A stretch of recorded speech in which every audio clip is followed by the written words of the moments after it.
Hello everyone. I'm currently here in my grand uncle's house in Las Vegas. They don't really stay here, so there's no Wi-Fi here. I don't have an American SIM card either, so no data as well. So this video will probably be posted next week when I get back from the tour. I wanted to make this video because during the tour, we travel a lot, obviously, and because we travel a lot, I have a lot of these moments where I have my earphones on, listening to Taylor Swift, and suddenly all these scenarios pop up from your mind, all the memories slowly coming back. And this is why road trips, walks, travel in general is good for you because it clears your mind. It may not be for everyone, but at least for me, I love walking. I love traveling. Not really traveling, but I love taking my walks because it really just helps me to gather my thoughts, clear my mind, Fortify your mind! and all those stuff. So, where am I going with this very relatable story? While we were traveling, suddenly the words "Manlilibre na ng 2023" came up. And I have no idea why. I also don't know how to translate this for the English viewers out there, and I'm sorry, but I'll try my best in the subtitles. So, growing up, I've always been the giver. My dad loved to treat others, and I saw that. And in grade school, I would buy my friends candy because I didn't really have much of an allowance at that age. But buying candy for them felt really good for me. And the older that I got, the bigger my allowance got, the more stuff that I bought for my friends. And also, the more frequent I would treat them as well. And of course, my mom would get mad at me saying, "Hey, I gave that money for you, not for your friends."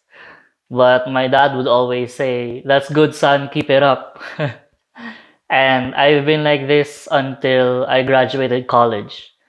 But the problem was, I always just spent the money that my parents gave me. So when I finished my studies and stopped receiving an allowance from my parents, it kind of got hard for me. I graduated college in 2019, and in 2021, I worked for 4 months.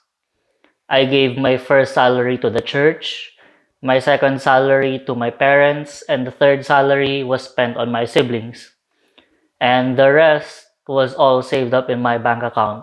And when I left my job at the call center, my parents went to the US on October 2021.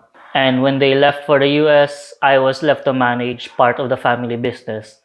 So I had allowances from the family business. And here comes 2022. It was a difficult year financially for both the family here in the Philippines and for my parents in the US. I don't know if my parents or siblings felt the same, but I definitely felt the financial problems despite having a family business. And my parents are pastors here in the US, so they don't really have a salary.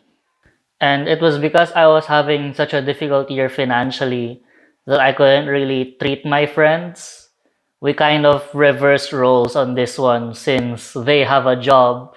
It was them who was treating me, and I'm very grateful for that. I've been a giver my whole life, so it honestly felt really bad whenever my friends would buy me like food, coffee, games, gifts, whatever.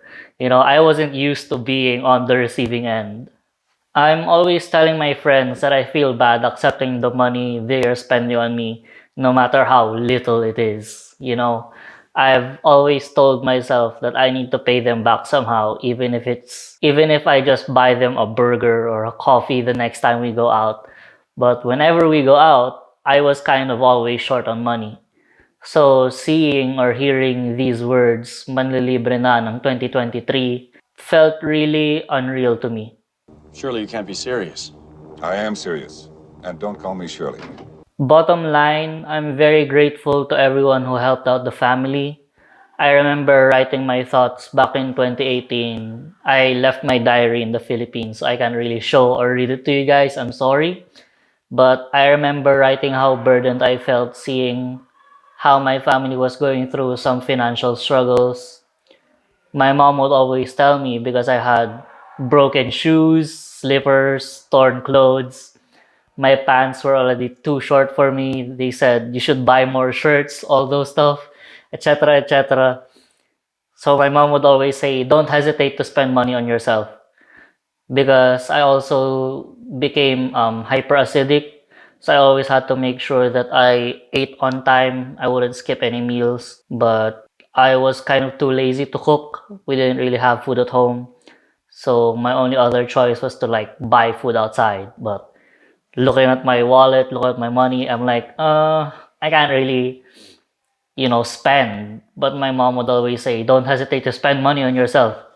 Buy food whenever you're hungry. Buy food, what kind of food you want. Go buy yourself some clothes, new stuff, all these things. And in my mind, I'm always like, really? I've seen our bank accounts, mom. I don't think I can spend money all willy nilly like that. So I'm thankful to everyone who helped us out. To my friends who would buy me things, thank you for letting me feel loved. Thank you for letting me know that I'm worth it. Thank you for letting me be the receiver for once in my life. And I promise you guys that I will repay this kindness that you've given me. And that's all for my. Hello, it's me. I'm the problem. Don't ever do that again. I rewatched my recording and I felt it was kind of too biased towards my friends. When I was writing down my script and recording my video, it was my friends that really stood out for me. But of course, I didn't want to discredit the titos and titas and the family friends that helped out the family. I'm always very happy when during the weekend I'm at church because those are the days where I don't need to worry about food. All the mommies and daddies in the church always had food prepared and they always reserve food for me. Like after the Sunday service, they would say, "Oh, Orin, this one's for you." And then that's basically it.